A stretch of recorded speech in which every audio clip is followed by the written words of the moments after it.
भारत और रूस के रिश्ते बेहद ही पुराने और प्रगाढ़ रहे हैं। साल 2014 के बाद से इन रिश्तों में और भी मजबूती आई है।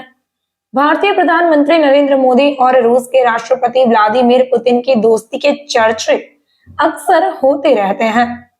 हालांकि रूस यूक्रेन युद्ध शुरू होने के बाद ऐसा कहा गया कि भारत अपने सबसे पुराने दोस्त के खिलाफ जा सकता है, लेकिन भारत ने ऐसा नहीं किया।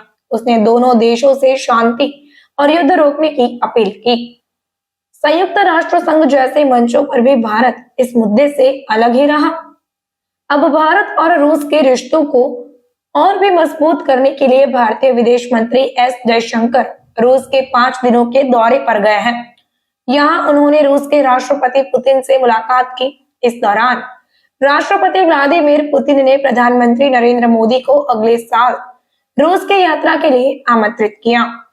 पुतिन ने जयशंकर से कहा, हमें अपने मित्र प्रधानमंत्री मोदी को रूस में देखकर खुशी होगी।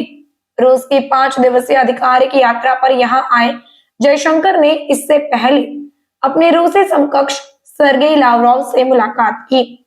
लावरोव के साथ अपनी बातचीत के बाद संयुक्त रूप से संवाददाता सम्मेलन में जयशंकर ने कहा कि उन्हें विश्वास है कि प्रधानमंत्री मोदी और राष्ट्रपति पुतिन अगले साल वार्षिक शिखर सम्मेलन में मिलेंगे।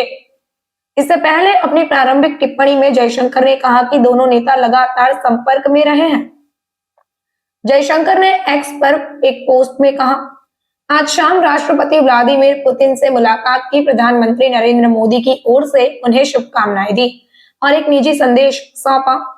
राष्ट्रपति पुतिन को उप प्रधानमंत्री डेनिस मंतुरोव और विदेश मंत्री सर्गेई लावरोव के साथ मेरी चर्चाओं से अवगत कराया। दोनों देशों के संबंधों को आगे बढ़ाने पर उनके मार्गदर्शन की सराहना की। भारत के प्रधानमंत्री और रूसी राष्ट्रपति के बीच शिखर सम्मेलन दोनों पक्षों के बीच रणनीतिक साझेदारी में सर्वोच्च संस्थागत संवाद तंत्र है। अब तक भारत और रूस में बारी बारी से 21 वार्षिक शिखर सम्मेलन हो चुके हैं।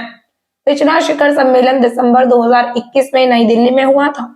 पुतिन ने यह भी कहा कि रूस और भारत के बीच व्यापार बढ़ रहा है, खासकर कच्चे तेल और उच्च प्रौद्योगिकी क्षेत्रों के कारण। उन्होंने कहा, हमारा व्यापार लगातार दूसरे साल स्थिर गति से बढ़ रहा है। इस साल विकास दर पिछले साल से भी अधिक है।